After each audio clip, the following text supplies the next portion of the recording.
welcome to AFC Daily. Now, what do you think of that victory against Montreal United? It was great they made it. It was great they got through, coming from behind, 1-0 down to take the game away 2-1 was obviously pleasing.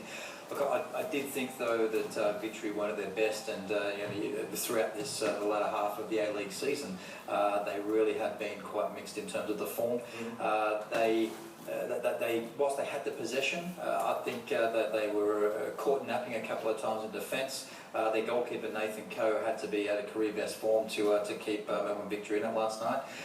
James Troisi, normally deadly in front of goal, really struggled to finish off Montreal United. And Archie Thompson, who I think has been a bit patchy this season as well, really wasn't on his best form. So a few worrying signs still for Kevin Muscat. Now, at half-time, the Tigers were leading 1-0, and then after that, seeing Mike Milligan miss that penalty, or have his penalty saved, do you ever think that Melbourne could turn things around? Well, look, I'm a pessimist when it comes to that kind of thing. I was thinking, oh, here we go. This is, there's not Melbourne Victory's night, and that's probably one of the only times that I've supported Melbourne Victory in a game.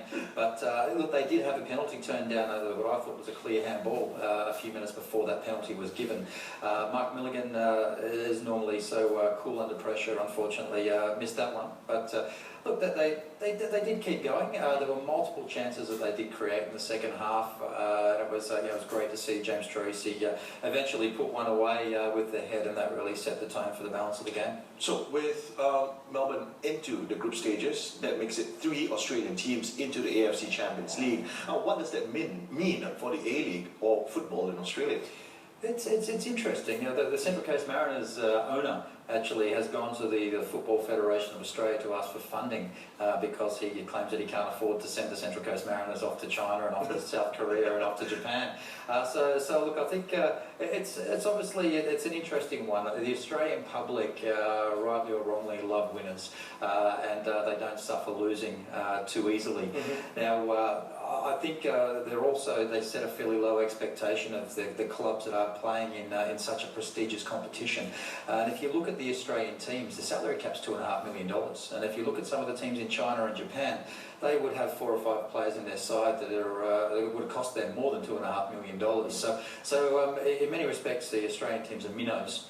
So whilst they are in the group stages, I think it's that the fans do get behind them, and it does mean a lot to the supporter base, and they really get behind their team. But once, if they don't get into that next level, into the quarter-final stages, then I guess the interest wanes somewhat. It doesn't get much of a playing in the media, unfortunately, and I'd be surprised if many of the fans know who won the final last season.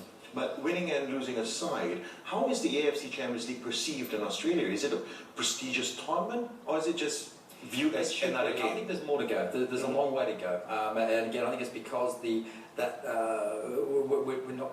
I don't really see us threatening to make it through to a grand final anytime soon, and that's the challenge, I think, for the sporting fans in Australia, and the Melbourne Victory fans, the West Sydney Wanderers fans, the Central Coast Mariners fans. They're looking at it thinking, "Be great, we're underdogs. If we can get through, we're right behind it, but we're not really expecting too much." So I think it is a prestigious tournament. I do think there's more that the Football Federation and the media can do to promote it in Australia, but I think we've got a long way to go before we see that as the pinnacle, as it should be, because it provides immense benefit and value to the A-League and football in Australia. All right, let's take a look ahead. Melbourne's reward for going through into the group stages, they're now together with the likes of defending Asian champions, Guangzhou Evergrande. They've got K-League side, Jeonbuk Moros, and of course runners-up in the J-League, Yokohama F Marinos. How do you see Melbourne actually faring in this group? Look, and that's exactly the problem. I mean, you look at the Melbourne team, and their total side cost $2.5 million Australian dollars.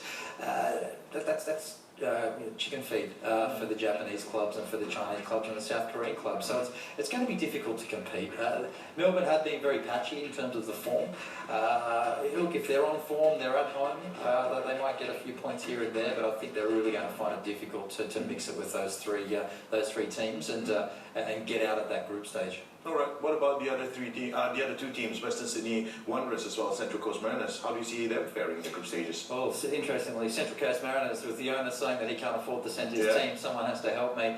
I'm not holding up too much hope for Central Coast Mariners, unfortunately. West Sydney Wanderers, though, do seem to be taking the tournament in the right way, and they're really wanting to put their best foot forward and give it all they've got, which is great to see. It's great for their fans, and it's great for football in Australia. What they are, they have pushed back with the Shinji Ono transfer. He was due to go back to Japan. Said there's no way they're letting him go with the star players until after the Champions League. So that's great to see. They're clearly looking at this as a marquee tournament, one that they want to really perform in. And look, no doubt about it, they will get a great crowd.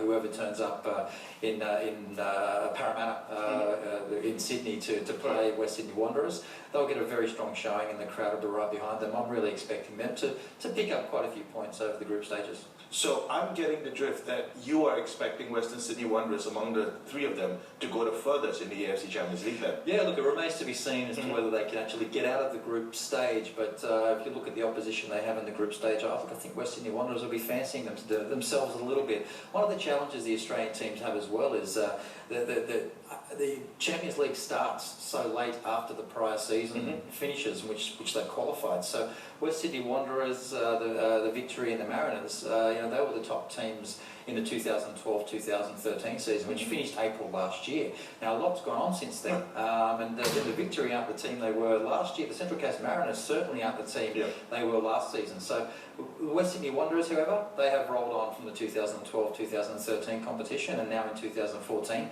they're still one of the form teams of the competition. So one of the main reasons I think that they do have the best opportunity to progress through the groups of the Australian teams. And as an A-League fan, I take it that you're going to be casting aside your club loyalties and be supporting your crosstown rivals. I'm an Australian football fan, absolutely. Look, I do hope they go well. I think the benefit it will bring to the A-League in terms of recognition, the sponsors, the transfers, hopefully attracting more players to Australia. I think that will really benefit the league as a whole. All right, thank you very much, Paul. Thank you.